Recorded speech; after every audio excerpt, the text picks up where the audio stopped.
Tommy Tough Knuckles, and I'm the reason why these egg prices are so high! You wanted attention, now you got it. But Kyle Vasquez had trouble navigating all the attention at court today. From wasting restaurant resources to illegally filming people in their homes, a clout demon known as Tommy Tough Knuckles has been arrested and publicly shamed, exposing the dark side of internet pranks. Today, we're dissecting the shocking downfall of Tommy Tough Knuckles, a TikTok prankster who escalated from harmless annoyances to criminal acts, all for viral fame. We'll reveal his pattern of exploitation, the public backlash, and the ultimate legal reckoning that proves some lines, even for internet notoriety, simply cannot be crossed. If given the chance to go viral, would you ever create content that inconveniences, disrespects, or potentially harms innocent strangers for views? Where do you draw the line between prank and problem? Share your ethical boundary in the comments. The internet, and specifically TikTok, has undeniably reshaped society in ways that are often concerning, fostering a new breed of clout demons, individuals who will stop at absolutely nothing for online notoriety. Over the past couple of months, we've extensively covered several of these disturbing figures, people who intentionally bother unsuspecting strangers to generate content.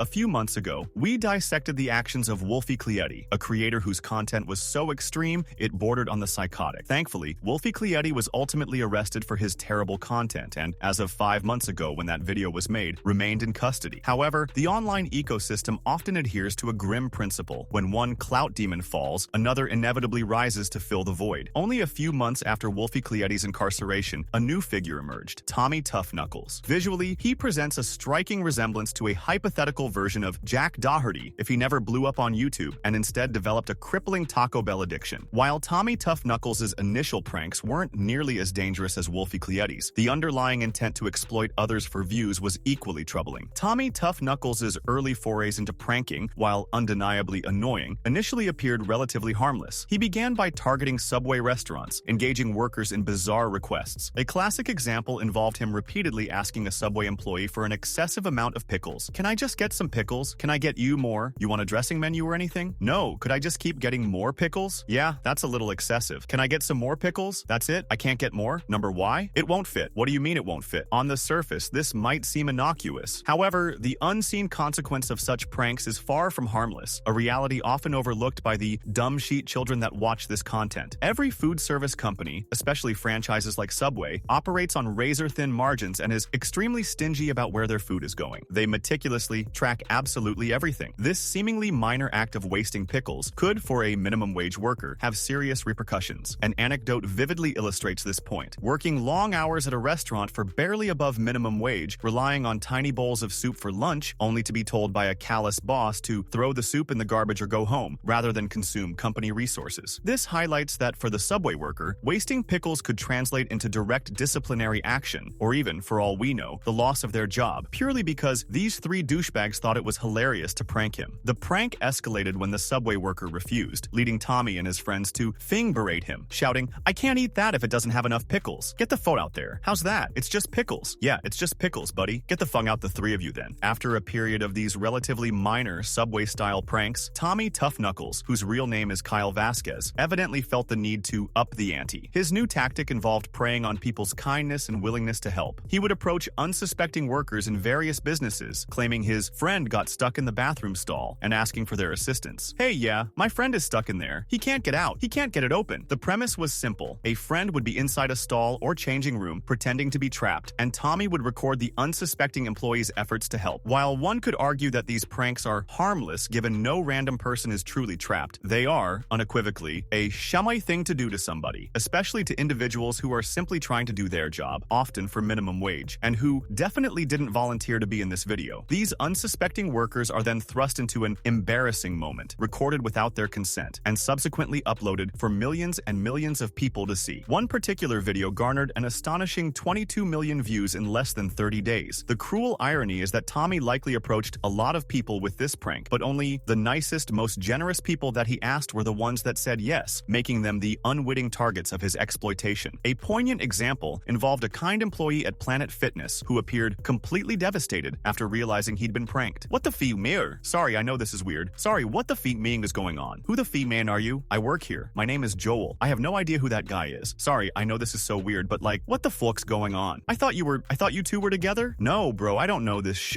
my bad. I didn't mean to upset you, but like, I thought like you were struggling to get out. You didn't like the prank, dude? I feel guilty now. I wouldn't do that to people, man. I thought he actually really needed help. No, it's okay. I mean, if you find that funny, I don't really know what to tell you. You might be weird. You might need to go find yourself some fucking friends. You might need to go do anything else with your time because that wasn't funny at all. While the stuck in the stall pranks were exploitative, they weren't the ones that directly led to Tommy Tough Knuckles' arrest. That dubious distinction belongs to a new escalation. Videos of him either inside or outside a business and simply dumping food on his head or making a deliberate mess. The two specific incidents that triggered police involvement were the videos of him dumping eggs outside of an ice cream shop, a stunt he self-servingly titled Tommy Tough Knuckles, and I'm the reason why these egg prices are so high. And, more significantly, the video of him dumping beans on his head inside a Chinese restaurant. In this latter incident, police dryly noted he spilled the beans. The restaurant, rightfully angered by the wanton destruction and disrespect, released surveillance video to expose his actions, showing what they were subjected to, all for likes on social media. Tommy's chilling response to the mess he created was simply, "We'll do more." This brazen defiance proved to be his biggest mistake. The people in the Chinese restaurant, having endured enough of his brainless content, immediately called the fucking police on him. While these specific acts of vandalism were, ironically, among his most harmless pranks in comparison to his later actions, they were the catalysts. When law enforcement responded to these two separate incidents, they did their due diligence and began a deeper investigation into Tommy Tough Knuckles. Following the egg and bean incidents, which led to police scrutiny, Tommy Tough Knuckles' TikTok account was largely scrubbed, with most of his account deleted, and only like 10 or something videos left. Crucially, all the videos he was arrested over are now gone. However, during their investigation, authorities made a far more disturbing discovery. According to the police, they found videos of Tommy engaging in a pattern of deceit that transcended mere pranking. He would ask people if they can use their bathrooms in their personal homes, when, out of genuine kindness of their hearts, these people would say yes. Tommy would proceed to pretend to use the bathroom, making a huge scene while doing so, and then simply leave. The shocking part, later on, he would proceed to upload this video of people inside of their personal houses that he did not get permission to record in the first place, and then laugh at them on the internet for being gullible enough to let him inside the house. This was obviously not just wrong and pathetic, but illegal. The charges escalated dramatically to felony counts. Authorities explicitly stated that Kyle Vasquez, Tommy, unlawfully recorded two private homeowners with an undercover camera in Selden and Center Reach to mock them for allowing him inside. These individuals were taken advantage of because they were kind, and they let somebody into the house claiming that they had to use a bathroom in an extreme. The commentary powerfully highlights the profound betrayal. What a terrible person. Like I said earlier in the video, he's not just pranking people, he is pranking people that have a good heart, people that are actually genuinely nice and are more than willing to help somebody when asked. And in today's world, people like that are very few and far in between. And thanks to this it seems like there's even less of those people out there in the world. The absolute best and most ironic part of this entire situation unfolded when Tommy Tough Knuckles finally appeared in court. A news station, having caught wind of his notoriety, was waiting for him to get out so they could just air his A out, and they did so with relish. Their footage captured Tommy's immediate discomfort when faced with the very tactic he employed on others. "You wanted attention, now you got it," the reporter stated, as Kyle Vasquez had trouble navigating all the attention at court today. He made an obscene gesture, then tried to barge out a side door in conflict with the officers that were here to escort him out. The irony was palpable, and oddly enough, it almost seemed like Tommy didn't like being recorded without permission. What a fucksing crybaby. So you can go around recording people's most embarrassing moments and post it for millions of people to see without their permission, but as soon as someone points a camera at you without your permission, it's a problem? What a little The commentary expressed a hope that Tommy would one day face physical repercussions. "I can almost guarantee Tommy's never been punched in the mouth, and as soon as somebody finally does punch him in his fun and face, he's not going to act like this anymore." He even attempted to run away from the cameras when he finally got outside. Despite his moniker, Knuckles Not So Tough, he bolted from us at the courthouse, but was shielded by friends who came here mostly to, and then, in a bizarre twist of continued online performance, had his friends do a Fortnite emote and then twerk for the cameras once he was out of frame. This displayed a profound disconnect from the gravity of his situation, prioritizing fleeting internet performance over genuine accountability. If this deep dive into the disturbing realities of internet pranks and their escalating consequences resonates with you, make sure to hit that like button and subscribe. We're committed to exposing the unfiltered truths behind online controversies, ensuring you stay informed about the creators who cross the line. Your support helps helps us continue this vital work. The continued absurdity of Tommy Tough Knuckles' situation extends to his financial pleas. Despite having seemingly made some money from his TikTok and even securing some sponsored videos, he brazenly set up a GoFundMe to help pay his lawyer fees. What's even more astonishing and disheartening is that people are actually giving him money. The GoFundMe, titled "Keep the Laughs Coming Help Tommy Tough Knuckles," paints a picture of a victim, stating, "I'm Tommy Tough Knuckles and I got arrested for some pranks. I need money for a lawyer so I can keep making y'all laugh. I would really appreciate the support." This campaign, set up like 10 or something days ago, had already raised a staggering $1,500. The commentary's reaction is one of profound disgust. Fucking pathetic. It directly calls out donors with a visceral condemnation of their decision-making. No, I'm not blurring anybody's name out. If you were stupid enough to donate to him, I'm airing your A out right now. Dylan Humphrey, I hope somebody effing backslaps you and you hear your stepdad spanking your mom tonight for having such a stupid effing son. This highlights a perceived absolute insanity and questions the values of those who would give $20+ to this loser, this absolute troglodyte. The frustration is palpable. I just can't believe this. It honestly really hurts my soul knowing that I have to share the same planet as these people. I have to share the same air as these people. The downfall of Tommy Tough Knuckles, or Kyle Vasquez, serves as a stark and unambiguous lesson in the severe consequences of prioritizing internet clout over basic human decency and legality. What began as seemingly harmless pranks quickly escalated into disturbing acts of exploitation, disrespect, and ultimately criminal behavior. His blatant disregard for privacy, his willingness to manipulate kind individuals, and his profound lack of remorse, even when facing legal repercussions, paint a grim picture of a creator entirely consumed by the pursuit of viral fame. His story underscores the critical need for a greater understanding of online ethics and the real-world impact of digital actions. As he navigates the legal system, his case will undoubtedly serve as a potent reminder that not every boundary can be crossed for clicks, and that some actions carry a price far greater than any temporary online notoriety.